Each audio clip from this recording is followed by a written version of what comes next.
வணக்கம், welcome to my channel. Bharat karma healing centre சார்பாக ஜோதிடர் நல்ல பிரம்மா பேசுகின்றேன். தற்பொழுது நாம் ஏப்ரல் மாதத்துக்குரிய கோச்சார பலன்களை காணவிருக்கின்றோம்.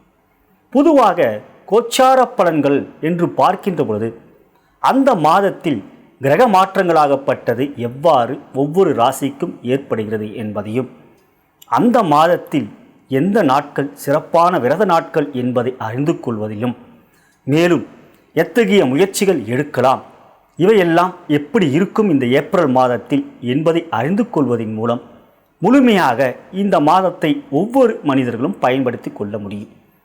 பொதுவாக ஒவ்வொரு மாதத்துக்கும் விரத நாட்களாகப்பட்டது மிக சிறப்பாக சில மாதங்கள் அமையும், மிக சாதாரணமாக சில மாதங்கள் அமையும். இந்த ஏப்ரல் மாதத்தை பொறுத்தவரை கிரக மாற்றங்கள் மிக அதிகமாக இருக்கின்றது. மிக சிறப்பு வாய்ந்த மாதமாகவே இந்த ஏப்ரல் மாதம் இருக்கிறது. ஏனென்றில் ஏகாதசியில் ஆரம்பித்து ஏகாதசியில் முடிகின்றது. ஏகாதசி விஷ்ணு பகவானுக்கு உகந்த தினமாகும். எனவே விஷ்ணு பகவானுடைய திதியிலே ஆரம்பிக்கின்ற மாதம் அவருடைய திதியில் முடிவதனால் மிக சிறப்பு வாய்ந்த மாற்றங்கள், ஏற்றங்கள், வெற்றிகள் எல்லாம் கிடைக்கக்கூடிய ஒரு மாதமாக இருக்கிறது. எனவே நாம் இந்த மாதத்தை பொறுத்தவரை முதலில் கிரக மாற்றங்கள் எவ்வாறு இருக்கிறது, அதன் பிறகு உங்களுடைய ராசிக்குரிய பலன்களை காணவிருக்கின்றோம். இறுதியாக சந்திராசிரம நாட்கள், விரத நாட்கள் எவை, உங்களுடைய நட்சத்திரத்தின் அடிப்படையிலே எந்த சித்தர்களை வழிபட்டால் மிக ஏற்றங்கள் பெற முடியும் என்பதையும் தெரிவிக்க இருக்கின்றேன். எனவே இந்த பதிவாகப்பட்டதை முழுவதுமாக பார்க்கின்ற பட்சத்தில் அனைத்து பலன்களையும் நீங்கள் அறிந்து கொள்ள முடியும். மேலும் உங்களுடைய குடும்பத்தில் உள்ள உறுப்பினர்களுடைய ராசிக்குரிய பலன்களையும், உங்களுடைய மனைவி, கணவன், குழந்தைகள் அவர்களுடைய ராசிக்குரிய பலன்களையும் அறிந்து கொள்கின்ற பட்சத்தில் அவர்களுக்கான இறை வழிபாடு முறைகள், பரிகாரங்கள் தெரிந்து கொள்ள முடியும்.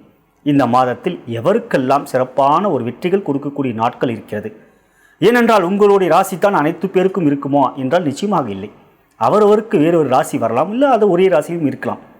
உங்களுக்கு இறை வழிபாடு வேறு மதியமாக இருக்கும், அவர்களுக்கு இறை வழிபாடு வேறு விதமாக இருக்கும். ஆகையால் இந்த பதிவாகப்பட்டதை முழுவதுமாக நீங்கள் பார்க்கும் பட்சத்தில் அனைத்தும் கேட்டுக்கொண்டு, மேலும் உங்களுடைய குடும்ப உறுப்பினர்கள், உங்களுக்கு நெருங்கிய நண்பர்கள், உற்றார் உறவினர்களுடைய பலன்களையும் தெரிந்து கொண்டு, தேவைப்பட்டால் அவர்களுக்கு இந்த வீடியோவை பகிர்வு செய்கின்றபடி கேட்டுக்கொண்டு, இனி நாம் எவ்வாறு இந்த ஏப்ரல் மாத பலன்கள் இருக்கும் என்பதை காணலாம்.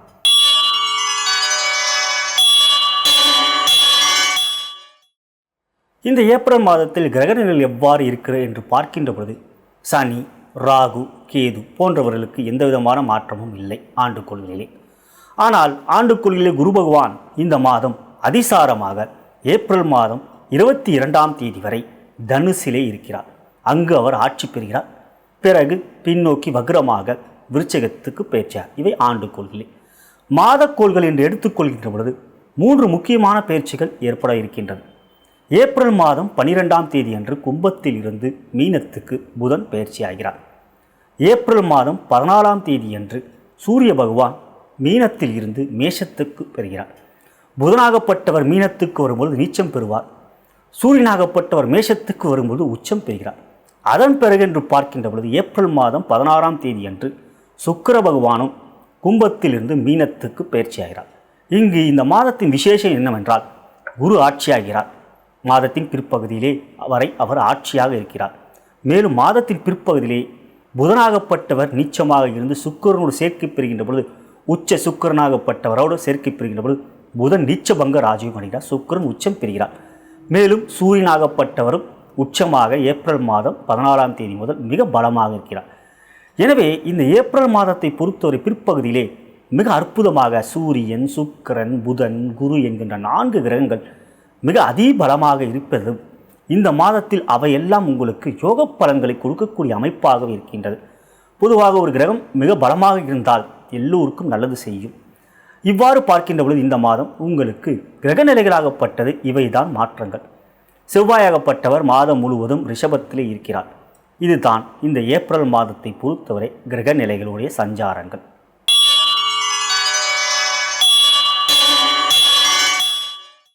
அன்புள்ள ரிஷபராசி அன்பர்களே, எந்த ஒரு செயலையும் மகிழ்ச்சியோடு செயல்படக்கூடியவர்கள் நீங்கள். எப்பொழுதும் எல்லோருக்கும் நன்மை செய்ய வேண்டும், யாருக்கும் என்னால் தீங்கு விளையக்கூடாது என்பதிலே திடமான நம்பிக்கை கொண்டவர்கள் நீங்கள். விடாமுயற்சி உங்களுக்கு இயற்கையாகவே கைவந்த கலை. இந்த மாதத்தை பொறுத்தவரை உங்களுக்கு மிக சிறப்பான மாதமாகவே அமைய இருக்கின்றது. உங்களை பொறுத்தவரை கார்த்திகை நட்சத்திரம் 2ஆம் பாதம், 3ஆம் பாதம், 4ஆம் பாதமும், ரோகிணி நட்சத்திரம் 4 பாதமும், மிருகசீஷ நட்சத்திரம் 1ஆம் பாதமும் 2ஆம் பாதமும் உள்ளடக்கியதே உங்களுடைய ரிஷபராசி.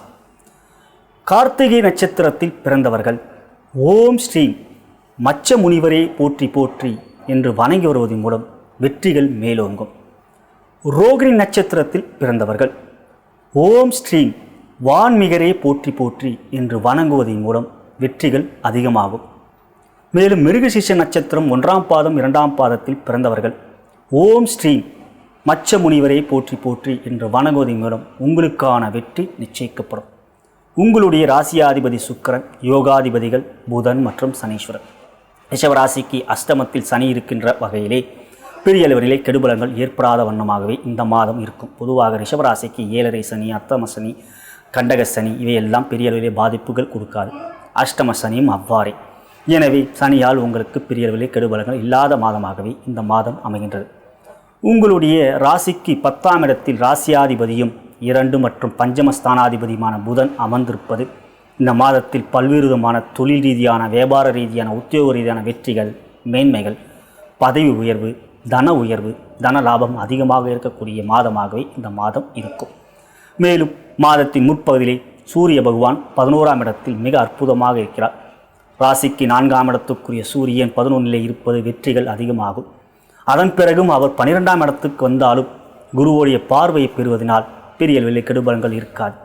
உங்கள் ராசியிலே அமர்ந்திருக்கின்ற செவ்வாயால் துணிச்சல்கள் அதிகமாகும். செயல்கள் மிக அதிகமாக வேகமாக செய்யக்கூடிய ஆற்றல் உங்களுக்கு இருக்கும். என்றாலும் கோபத்தை சற்று குறைத்து கொள்ளுங்கள். அதிக உணர்ச்சி வசப்படக்கூடிய மாதமாகவே இந்த ஏப்ரல் மாதம் இருக்கிறது. எனவே தொழில், வியாபாரம், உத்தியோகத்தில் கவனமாக வார்த்தைகள் கையாள வேண்டும். உயர் அதிகாரிகளும் இணக்கமான போக்கை காட்டுங்கள். எதிர்த்து பேசாத வண்ணமாக இருப்பதே இந்த மாதத்தை பொறுத்தவரை உங்களுக்கு நல்லது. அடுத்தபடியாக பார்க்கின்ற பொழுது 2ஆம் இடத்தில் ராகு, 8ஆம் இடத்தில் கேது இருந்தாலும் குருவோடைய பார்வை ராகு மீதும் குருவோடைய சேர்க்கை கேதுவோடு இருப்பது யோகத்தை கொடுக்கக்கூடிய அமைப்பாகவே இருக்கின்றது. குரு கேது சேர்க்கை பெற்றாலே அவை கோடீஸ்வர யோகம் என்பார்கள். எனவே தனஸ்தானத்தை குருவும் கேதுவும் பார்வை செய்வது தன லாபத்தை அதிகமாகவே கொடுக்கக்கூடிய நிலையாக இருக்கின்றது. குடும்பத்தில் சிறு சிறு மன சஞ்சலங்களும் குழப்பங்களும் இருக்கலாம், சண்டைகள் சில இருக்கலாம். இருந்தாலும் அவை பெரிய அளவிலே பாதிப்புகள் உங்களுக்கு இருக்காது. காரணம் குரு 2ஆம் இடத்தை பார்வை செய்வதனால். இந்த மாதத்தை பொறுத்தவரை ரிஷபராசி அன்பர்களுக்கு தொழில் ரீதியாக வெற்றிகள் நிச்சயம். உத்தியோகம், வியாபார ரீதியாகவும் குடும்பத்தில் சிறு சிறு குழப்பங்கள் இருந்தாலும் அவை பெரிய அளவில் பாதிப்புகள் இல்லை என்பதை தெரிய வருகின்றது. புதிய தொழில் துவங்குவதற்கான சால சிறந்த மாதமாக இந்த மாதம் இல்லை. சற்று யோசனை செய்து 1க்கு 2 முறை சிந்தித்தே செயல்படுவது நல்லது. கொடுக்கல் வாங்கலிலே சற்று எச்சரிக்கையாக இருக்க வேண்டும். குறிப்பாக வெள்ளிக்கிழமை கடன் கொடுப்பதை நீங்கள் தவிர்க்க வேண்டும். பண வரவாகப்பட்டது இருந்தால் நல்லது. ஆனால் அன்று யாரிடமும் நீங்கள் ஏதோ ஒன்றை கேட்கக்கூடாது. வெள்ளிக்கிழமை அன்று எதையும் நீங்கள் யாரிடமும் பெறக்கூடாது. அவ்வாறு இருந்தீர்கள் என்றால் லட்சுமி அருள் பரிபூர்ணமாக இருக்கும். அதாவது கடன் வாங்குவதையும் தவிர்க்க வேண்டும், கடன் கொடுப்பதையும் தவிர்க்க வேண்டும். லட்சுமியுடைய அருள் பரிபூர்ணமாக உங்களுக்கு இருக்கும். உடல் ரீதியாக பார்க்கின்ற பொழுது 8ல் அமர்ந்திருக்கின்ற சனியால் சில மனக்குழப்பங்கள் ஏற்படலாம், பதட்டங்கள் ஏற்படலாம். செவ்வாயும் ராசியிலே இருக்கின்ற ரீதியாக நீங்கள் சிறிது நேரம் தினமும் தியானம் செய்து கொள்வதும், ஆஞ்சநேயரை, விஷ்ணுவை வணங்கி வருவது உங்களுக்கு யோகத்தை கொடுக்கக்கூடிய அமைப்பாக இருக்கும். சுக்கிரன் புதன் தனித்து சேர்க்கை பெறுவது, அதாவது சூரியனோடு சேர்க்கை பெறாமல் இருப்பது உங்களுக்கு யோகங்கள் பன்மடங்கு பெறக்கூடிய அமைப்பாக இந்த மாதம் இருக்கிறது. எனவே இந்த மாதத்தை பொறுத்தவரை எல்லா விதத்திலும் சிறப்பாக இருக்கிறது. உணர்ச்சி வசப்படாமல், விதண்டாவாதம் செய்யாமல், கோபப்படாமல் இருந்தீர்கள் என்றால் லட்சுமி கடாட்சியம் இந்த மாதம் பரிபூர்ணமாக உங்களுக்கு இருக்கும்.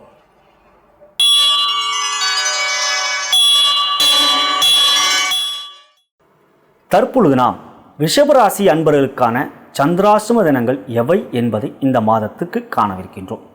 பொதுவாக சந்திரனாகப்பட்டவர் அஷ்டமஸ்தானத்தில் அமர்கின்ற பொழுது மனதளவிலே பெரிய குழப்பங்கள் கொடுக்கக்கூடிய ஒரு நிலையாக இருக்கும். எனவே அத்தகைய நாட்களிலே புதிய முயற்சிகள், ஒப்பந்தங்கள், வீடு மாற்றுதல், வாகனம் வாங்குதல் போன்றவற்றை தவிர்ப்பது நல்லது. இந்த மாதத்தை பொறுத்தவரை உங்களுக்கு சந்திராசிரம நாட்கள் எவை என்றால் 23/4/2019 மாலை 5:10 மணி முதல் 26/3/2019 அதிகாலை 3:10 மணி வரை சந்திராஷ்டம நாட்கள். அத்தகைய நாட்களிலே வெளியூர் பயணங்கள் செல்வதை தவிர்ப்பது நல்லது. சற்று எச்சரிக்கையாக இருக்கும்படி கேட்டுக்கொள்கின்றேன்.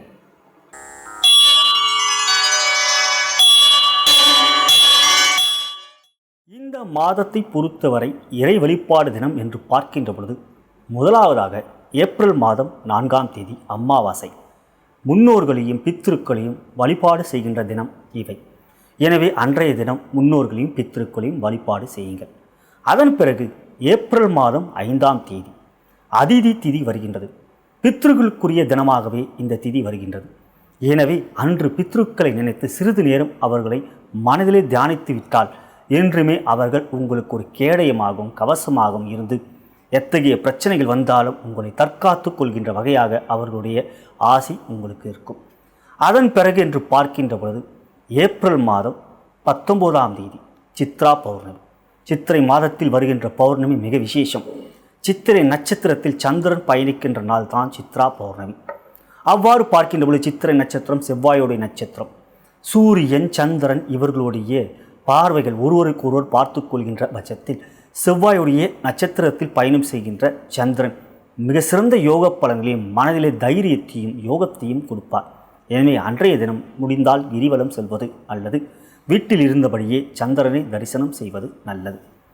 இங்கு அடுத்தபடியாக பார்க்கின்ற பொழுது ஏப்ரல் மாதம் 22ஆம் தேதி சங்கடர சதுர்த்தி.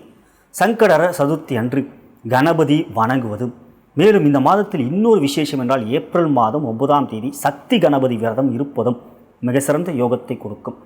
கேது பகவானால் ஏற்படக்கூடிய மன சஞ்சலங்கள் குழப்பங்கள் இவையெல்லாம் விலகி உங்களுக்கு எல்லா விதத்திலும் நன்மைகள் கிடைக்கும். ஏப்ரல் மாதம் 27ஆம் தேதி திருவோண விரதம். பெருமாளுக்குரிய தினம். விஷ்ணுவை வழிபடுவதன் மூலம் மனதிலே மகிழ்ச்சியும் செல்வத்தை சேர்க்கக்கூடிய ஒரு யோகத்தையும் பெறக்கூடிய நாளாகவே இந்த திருவோண நாள் வருகின்றது. அன்றைய நாளிலே மாலையிலே சூரிய அஸ்தமனத்துக்கு பிறகு விஷ்ணு பகவானை வழிபட்டு வருமாறு கேட்டுக்கொள்கின்றேன். இவையே இந்த ஏப்ரல் மாதத்தை பொறுத்தவரை இறை வழிபாட்டுக்குரிய தினங்களில் முக்கியத்துவம் வாய்ந்த தினங்களாக இருக்கின்றது. மேலும் சஷ்டி விரதம், அஷ்டமி விரதம் இவையெல்லாம் இருக்கின்றது. இவையெல்லாம் இருந்தாலும் நீங்கள் புதனை பலப்படுத்துவதற்கும் மேலும் உங்களுக்கான வெற்றியை கொடுக்கக்கூடிய கணபதியோடைய வழிபாடு முறைகளையும் நான் கூறியிருக்கிறேன். அவைகளை நீங்கள் தொடர்ந்து செய்து வரும்படி கேட்டுக்கொள்கின்றேன். இதுவரை நாம் உங்கள் ராசிக்குரிய ஏப்ரல் மாதத்துக்குரிய கோச்சார பலன்களை கண்டோம். கோச்சாரம் என்பது 30-40% தான். ஆனால் அவரவருடைய பிறந்த நேரம், தேதி, மாதம், வருடம் மற்றும் பிறந்த இடத்தின் அடிப்படையில் வருகின்ற ஜனன ஜாதகம் லக்னம் என்பது வரும். லக்னம் என்பதை மையப்புள்ளி அச்சாணி. அதன் அடிப்படையிலே தான் எவரெல்லாம் யோக கிரகங்கள் எவையெல்லாம் அவயோக கிரகங்கள் யோக திசை நடக்கின்றதா என்பதை அறியப்படும். ராசி அடிப்படையில் தான் திசைகள் நிர்ணயிக்கப்படுகின்றது. ஆனால் லக்னத்தின் அடிப்படையில் தான் யோக கிரகங்கள் தீர்மானிக்கப்படுகின்றது. இன்றைய நாள் நமக்கெல்லாம் கோச்சாரம். ஆனால் இன்றைய தினத்தில் இந்த நேரத்தில் ஒரு குழந்தை பிறந்தால் அந்த குழந்தைக்கு ஜனன ஜாதகம். இவைத்தான் கோச்சாரத்திற்கும் ஜனன ஜாதகத்துக்கும் உள்ள வித்தியாசம். எனவே உங்களுடைய ஜனன ஜாதகத்தின் அடிப்படையில் தான் துல்லியமாக 100% உங்களுடைய எதிர்கால பலன்களை அறிந்து கொள்ள முடியும். இதை தகுந்த ஒரு ஜோதிடம் உங்களுடைய ஜனன ஜாதகத்தில் எவ்வாறு கிரகநிலைகள் இருக்கிறது, யோகமாக, உச்சமாக, ஆட்சியாக அல்லது பகையாக, நீச்சமாக இருக்கிறார்கள் என்பதை அறிந்து கொண்ட பிறகே உங்களுடைய பலாபலங்களை தெரிவிக்க முடியும். நீங்கள் என்னை தொடர்பு கொண்டாலும் நானும் உங்களுடைய ஜாதகத்தில் எவ்வாறு பலாபலங்கள் இருக்கிறது, தற்பொழுது எந்த தசாபுத்தி அந்தரங்கள் நடந்து கொண்டிருக்கிறது, அதன் அடிப்படையில் எந்த இறை வழிபாடை நீங்கள் தொடர்ந்து செய்ய வேண்டும் என்பதை தெரிவிப்பேன். என்னை தொடர்பு கொள்ள விரும்பும் பட்சத்தில் கீழே இருக்கின்ற அலைபேசி எண்ணிலே அழைக்கலாம். மேலும் இந்த வீடியோ பிடித்திருந்தால் கீழே இருக்கின்ற சப்ஸ்கிரைப் பட்டனை கிளிக் செய்து என்னை நீங்கள் ஃபாலோ செய்யலாம். அதன் அருகில் இருக்கின்ற பெல் பட்டனை கிளிக் செய்வதன் மூலம் நான் ஏற்றும் புதிய வீடியோக்கள், ஜோதிட ரகசியங்கள், குபேர ரகசிய ஜோதிடம் அவையெல்லாம் உங்களுக்கு தெரியவரும். ஐஸ்வர்ய குபேர ரகசியம் இவையெல்லாம் உங்களுக்கு சிறு சிறு துருக்குகளாக இன்றைய நாள் எவ்வாறு செயல்பட வேண்டும், இன்றைய நாள் எவ்வாறு விசேஷமான நாள் என்பதையும் தெரிவிப்பேன். மேலும் உங்களுடைய நண்பர்கள், உற்றார், உறவினர்களுக்கு இந்த வீடியோவை ஷேர் செய்யும்படி தாழ்மையுடன் கேட்டுக்கொள்கின்றேன். நான் வணங்கும் குருமார்களும் சித்தர்மார்களும், நான் வணங்கும் பார்வதி தேவியும் சிவபெருமானும் உங்களுக்கு எல்லா விதமான மேன்மையும் நன்மையும் வெற்றியும் சந்தோஷத்தையும் யோகத்தையும் தருவார்கள் என்று கூறி விடைபெறுகிறேன். நன்றி, வணக்கம்.